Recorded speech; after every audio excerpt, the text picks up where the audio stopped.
The first place we went to, I met a little boy who was coming out of a house that had no windows, where there seemed to be a lot of people around, and this little guy was curious and interested to talk to us. He said he was on his way to school. He said he was, right away, he said he was very sad. Because I lost my father and my brother. They both died.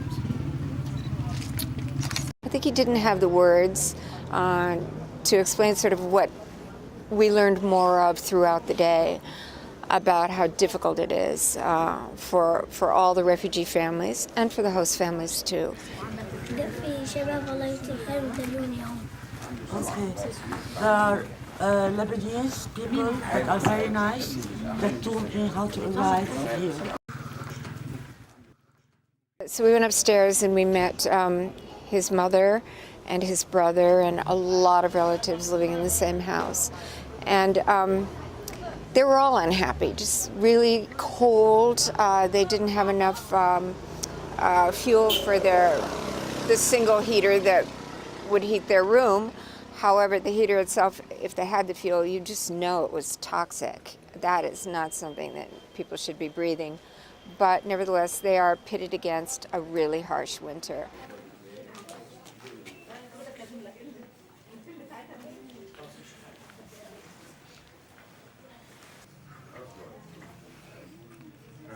Getting the bottom line, you know, that the people here who have come from Syria have nothing. And so the next place we went to, I mean, that was just confirmed all over again. People saying, we have no coat, we're out in a tent. People had cobbled together some sort of shelters, and one had blown down. There was a little 15-year-old girl, pregnant, you know, and there was her shelter. The wind had just blown it down. And, you know, what are the prospects for this child? Was she alone in this house?